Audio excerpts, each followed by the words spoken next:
Pour les locaux, il y a eu une organisation en 2 zones. Les 2 classes qui viennent en présentiel sur chaque demi-semaine sont accueillies avec une zone bien définie pour éviter un brassage d'élèves.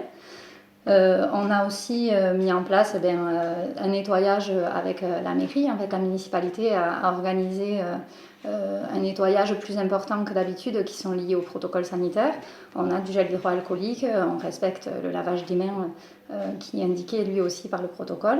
Dans l'aménagement des classes, on a défini des zones au sol de 4 mètres carrés par enfant, donc ce qui réduit l'effectif de présence des enfants. Dans ma classe, par exemple, j'ai 23 élèves habituellement, et là, je peux en accueillir que 12. Nous, on sait le faire. Je me lave les mains et je frotte bien.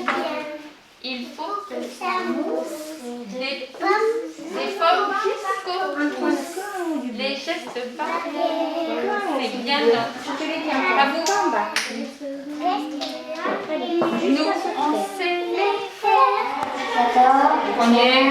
16, 17, 18, 19, 20, 21, 22, 23, 24, 25, 26, 27, 28, 29, 30. C'est le protocole sanitaire qui nous contraint à devoir accueillir un nombre plus réduit d'élèves que ce qui est indiqué par le ministère. Le plus difficile, sans aucun doute, c'est sans hésitation, c'est la distanciation sociale. Pour les enfants, il est très difficile de jouer, par exemple, en cours de récréation. Ils sont habitués à jouer à trappe-trappe, à jouer au ballon, à aller à la structure de jeu. Et là, c'est plus possible. Ils ne peuvent pas toucher certains matériels qui ont dû être enlevés ou des contraintes matérielles ont été mises en place, comme la structure de jeu avec les barrières. Et c'est ça qui est le plus compliqué pour les enfants, même pour les plus grands. En CM1, en CM2, c'est aussi le cas. C'est bien. À vous. Nous, on sait les faire. Atchou dans mon... Mais vous le faites parce que là, vous ne le faites pas. Atchou dans mon cou. Ou bien dans votre cou. Si tu tousses par là, vite le pli du bras. Les grands, ils ont conscience. Déjà, ils savent ce que c'est le virus et ils ont entendu parler de l'épidémie. Quand on discute avec eux, ils ont déjà un a priori. Le premier jour, c'est ce qu'on a fait en premier, expliquer les gestes barrières, pourquoi on les respecte, et ils avaient déjà des notions. Les petits, ils n'ont pas cette connaissance-là. Savoir ce que c'est un mètre, ils ne se le représentent pas. Ils n'ont pas la référence qui leur permet de comprendre. Ils n'ont pas la connaissance de l'épidémie. Et c'est ça qui les contraint dans les gestes quotidiens. Alexis, t'as fait les pouces? Oui. T'as fait les doigts entre les doigts? Oui. Tu as fait les ongles? Oui. Et vous avez fait sur un œil et sur l'autre main? Oui. Mais vous avez tout fait. Allez hop, on reste. Quand on parle du mètre de distance, on parle de la règle qu'on a en classe. Alors que les petites sections, ils n'ont pas la notion d'unité. Déjà, un mètre, qu'est-ce que c'est? Ou la différence avec un centimètre. Alors on leur demande d'utiliser leurs bras pour essayer de gérer la distance au mieux, même s'ils ont des petits bras, on le sait, mais on ne peut pas utiliser de matériel pour pouvoir leur montrer cette référence. Donc il faut que ce soit à portée de main et il faut que ce soit utilisable en respectant les gestes barrières, donc on procède ainsi. Une taillade de pâte. Je désinfecte les tables, les chaises.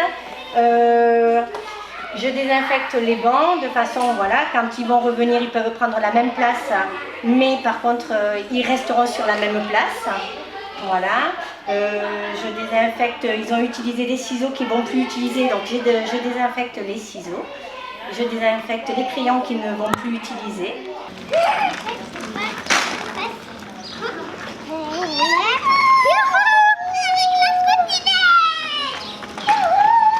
Après la récréation, voilà, je désinfecte les trottinettes.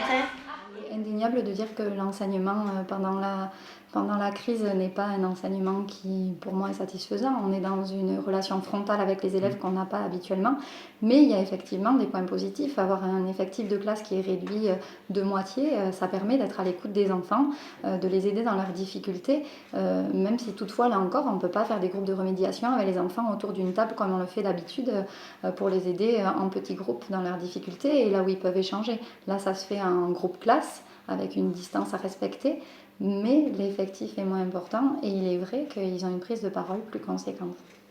Et ça, c'est positif. Touché? Non. Non, impeccable. Très bien. Si on fait comme ça. Non. Comme ça. Non. Je montre les tétères aux journalistes. D'accord. C'est ce que je lui ai dit. Hein. Le i, tu l'as trouvé le i? C'était comment? Montre-moi le i. Là, j'ai découpé le mot. Et t'as vu comment il est en script? Nathalie, j'ai découpé le mot. À chaque fois, c'est dessous. Tu vois, le i en script, il a le petit point. Hop, descends, descends, descends.